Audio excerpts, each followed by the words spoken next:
গাজার বিভিন্ন অক্ষে ফিলিস্তিনের স্বাধীনতাকামী গোষ্ঠীগুলোর হামলার তোপের মুখে টালমাটাল দখলদার ইসরায়েল।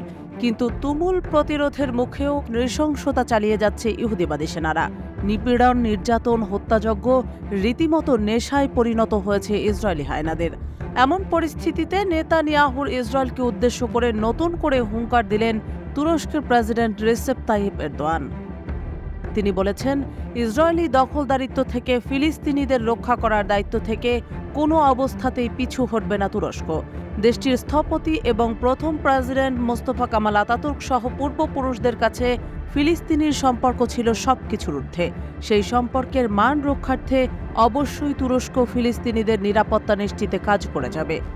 একই সঙ্গে ফিলিস্তিনি রাষ্ট্র প্রতিষ্ঠা, সার্বভৌমত্ব এবং আঞ্চলিক অখণ্ডতা রক্ষা করার জন্য তুরস্কের প্রতিশ্রুতি জারি থাকার ঘোষণা দেন তুর্কি প্রেসিডেন্ট।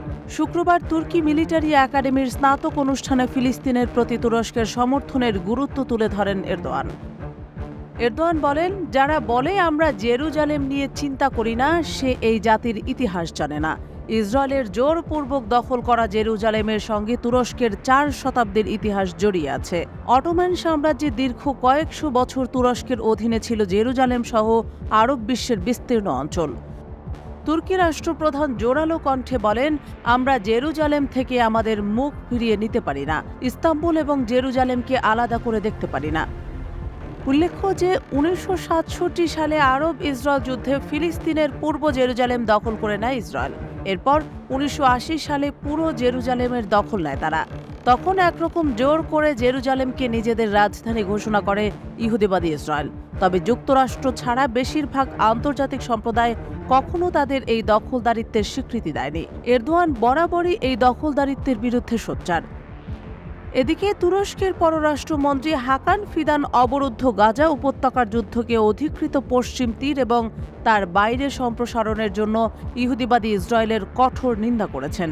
ফিদান স্লোভেনিয়ার পররাষ্ট্রমন্ত্রীর সাথে এক যৌথ সংবাদ সম্মেলনে বলেন, ইসরায়েল কেবল গাজায় গণহত্যা চালাচ্ছে না, বরং এটি এখন এই যুদ্ধকে পশ্চিম তীর, লেবানন এবং সম্ভাব্য অন্যান্য দেশগুলোকে শত্রু হিসেবে বিবেচিত করছে, যা আমরা প্রত্যক্ষভাবে বুঝতে বা ধারণা করতে পারি না।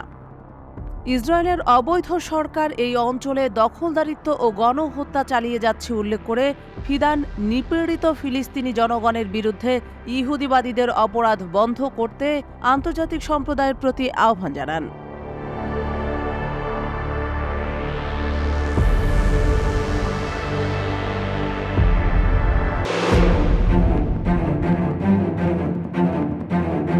হামলা পাল্টা হামলায় উত্তপ্ত গাজার যুদ্ধক্ষেত্র।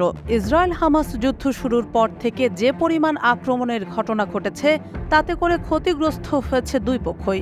তবে বুক চাপড়ে গাজার স্থল অভিযানে নেতানিয়াহুর সামরিক বাহিনী যেভাবে তাণ্ডবলীলা চালিয়েছে, তাতে বহু সংখ্যক সেনা হারাতে হয়েছে তাদেরও। হামাসকে দমনের উদ্দেশ্য নিয়ে যুদ্ধে নামা দখলদার ইসরায়েল এখন এক এক করে সেনা হারিয়ে রীতিমতো দলগত পঙ্গুত্ব বরণের দ্বারপ্রান্তে। সম্প্রতি ফিলিস্তিনের অধিকৃত পশ্চিম তীরের জেনিন শহরে হামাসের সঙ্গে সংঘর্ষে অন্তত একজন ইসরায়েলি সেনা নিহত এবং বেশ কয়েকজন আহত হয়েছেন। ফিলিস্তিনি স্বাধীনতাকামী সংগঠন হামাসের যোদ্ধারা শনিবার জেনিন শহরে প্রবেশের পর ইহুদিবাদী ইসরায়েলি বাহিনীর সঙ্গে তুমুল সংঘর্ষে জড়িয়ে পড়ে। এর মধ্যে ইসরায়েলি ওই সেনা নিহতের ঘটনা ঘটে। কাতার ভিত্তিক সংবাদ মাধ্যম আল জাজিরা নিশ্চিত হয়ে জানিয়েছে, এ সংঘর্ষে একজন ইসরায়েলি সৈন্য নিহত এবং বেশ কয়েকজন আহত হয়েছে। ইসরায়েলের সূত্র থেকে পাওয়া তথ্য মতে নিহত সৈনিকের নাম স্টাফ সার্জেন্ট এলকানা নাভন। 20 বছর বয়সী ওই সেনা পেটাহ টিকভা থেকে বিসলামচ ব্রিগেডের 906তম ব্যাটালিয়নের স্কোয়াড কমান্ডার ছিলেন। ফিলিস্তিনি সূত্র জানিয়েছে, ইসরায়েলি সেনাবাহিনীর হেলিকপ্টারগুলো আহতদের উদ্ধার করে হাসপাতালে নিয়ে গেছে। সর্বশেষ এই সেনা নিহতের ঘটনার মাধ্যমে ইসরায়েলি সামরিক বাহিনী এই পর্যন্ত মোট 705 জন সেনা হারিয়েছে। জানা গেছে, পুরো আগস্ট মাসে 16 জন সেনা হারিয়েছে নেতানিয়াহুর বাহিনী। তবে ধারণা করা হচ্ছে যে এই সেনা নিহতের প্রকৃত সংখ্যা আরও অনেক বেশি। একগুঁয়ে নেতানিয়াহু নিজের বাহিনীর দুর্বলতা লুকাতে প্রকৃত সেনা নিহতের সংখ্যা তিনি প্রকাশ্যে আসতে দেন না। উল্লেখ্য যে সম্প্রতি ইসরায়েলি সামরিক বাহিনী অধিকৃত পশ্চিম তীরের উত্তরের শহর জেনিনে একটি বড় ধরনের সামরিক অভিযান চালিয়েছে। এ শহর থেকে হামাসের মূল অংশকে হটিয়ে দিতেই এ অভিযান চালানো হয় বলে দাবি ইসরায়েলের। এর আগে ইসরায়েলি সরকার এই বলে ঘোষণা দেয় যে তারা বিগত ২২ বছরে পশ্চিম তীরে তাদের সবচেয়ে বড় অভিযান পরিচালনা করবে এবং হাজার হাজার ইসরায়েলি সৈন্য এ সামরিক অভিযানে অংশ নেবে। সেই ঘোষণা অনুযায়ী গত ৩ দিনের অভিযানে ২০৫ জন ফিলিস্তিনিকে হত্যা করেছে ইসরায়েলি বর্বর বাহিনী। এছাড়া আটক রয়েছে আরও কয়েকশো।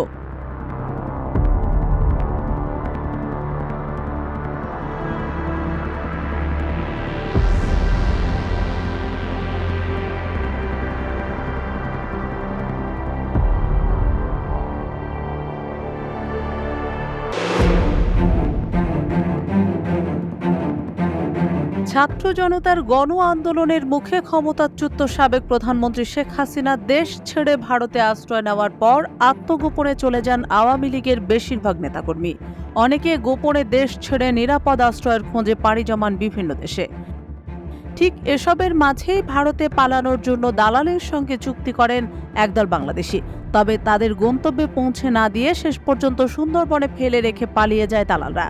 ৩১ আগস্ট শনিবার ভারতীয় সংবাদ মাধ্যম আজকালের এক প্রতিবেদনে এ তথ্য জানানো হয়েছে। এতে বলা হয়েছে, বাংলাদেশ থেকে পালিয়ে সুন্দরবনে আশ্রয় নেন ৫ শিশুসহ ১১ বাংলাদেশি। পরে টহলরত ভারতীয় বন দপ্তরের কর্মীদের হাতে উদ্ধার হয়েছেন তারা। বেআইনিভাবে ভারতে প্রবেশের অভিযোগে তাদের আলিপুর আদালতে পেশ করা হয়েছে। ভারতীয় সংবাদ মাধ্যম জানিয়েছে, বন বিভাগের হাতে আটক হওয়া সবার বাড়ি খুলনা। শেখ হাসিনা দেশ ত্যাগের পর অস্থিরতার মুখে ভারতে পালানোর চেষ্টা করেন তারা। তাদের দাবি, পরিস্থিতি এমন পর্যায়ে পৌঁছেছিল যে তারা পালাতে বাধ্য হন। এজন্য ভারতে আসতে চেয়ে এক দালালের শরণাপন্ন হন তারা। গ্রেপ্তারকৃতদের মধ্যে এক বাংলাদেশি নারীর অভিযোগ, ভারতে পালাতে দালালের সঙ্গে তাদের ৪৫,০০০ টাকার চুক্তি হয়। তবে ওপারে নিয়ে জঙ্গলে ফেলে পালিয়ে যায় সেই দালাল। জানা গেছে, বন বিভাগের কর্মকর্তাদের টহলের সময় তাদের নজরে আসেন তারা। পরে তাদের সুন্দরবন কোস্টাল থানায় হস্তান্তর করা হয়। ভুক্তভোগী ওই ১১ জনের মধ্যে কেবল একজন পুরুষ এবং তাকেই এখন হেফাজতে নিয়ে জিজ্ঞাসাবাদ করছে পুলিশ। উল্লেখ্য যে সপ্তাহখানেক আগে বাংলাদেশ সুপ্রিম কোর্টের সাবেক আলোচিত সমালোচিত বিচারপতি শামসুদ্দিন চৌধুরী মানিককে সিলেটের কানাইঘাট দনা সীমান্ত এলাকা থেকে আটক করে বিজিবি। তিনি ধরা পড়ার পর অভিযোগ করেছিলেন যে তিনি এক দালালের মাধ্যমে ভারতে পালিয়ে যাওয়ার চেষ্টা করেছিলেন। তবে দালাল তার কাছ থেকে নগদ অর্থ নিয়ে তাকে সীমান্ত এলাকার এক নির্জন জায়গায় ফেলে রেখে চলে যায়। পরে তিনি বিজিবি সদস্যদের দ্বারা আটক হন।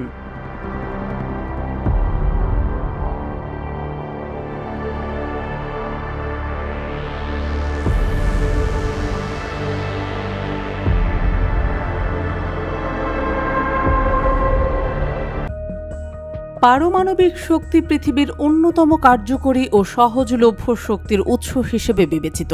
তাই বিশ্বজুড়ে শক্তিশালী দেশগুলো পারমাণবিক শক্তির ব্যবহার ও প্রভাব বাড়াতে প্রতিযোগিতায় মত্ত। কিন্তু এই শক্তির ব্যবহারিক সুবিধার বিপরীতে একটি বড় প্রশ্ন রয়ে যায়, তেজস্ক্রিয় বর্জ্য কোথায় সংরক্ষণ করা হবে? বহু বছর ধরে উন্নত দেশগুলো এই প্রশ্নের উত্তর খুঁজছে। এবার সফলতার মুখ দেখল ফিনল্যান্ড। দেশটি বনের গভীরে মাটির ৪০০ ফুট নিচে তৈরি করছে বিশ্বের প্রথম স্থায়ী পারমাণবিক বর্জ্য সংরক্ষণাগার, যেখানে তেজস্ক্রিয় বর্জ্য নিরাপদে থাকবে অন্তত ১ লাখ বছর। ফিনল্যান্ড সরকার ঘোষণা করেছে ২০২৬ সাল থেকে এই সংরক্ষণাগারটি ব্যবহারের জন্য উন্মুক্ত করা হবে।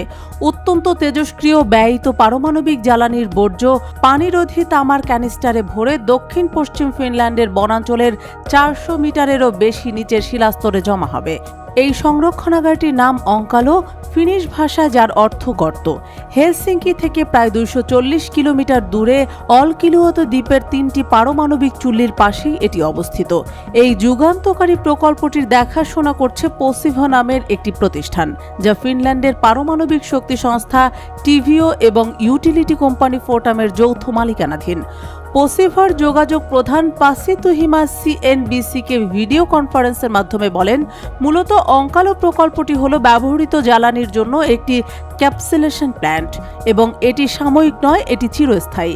তুহিমা বলেন, প্রথমবারের মতো নির্মিত এই ভূতাত্ত্বিক নিষ্পত্তি সুবিধাটি এই শিল্পের সাথে জড়িত বিভিন্ন অংশীদারদের কাছ থেকে ব্যাপক আগ্রহ পেয়েছে।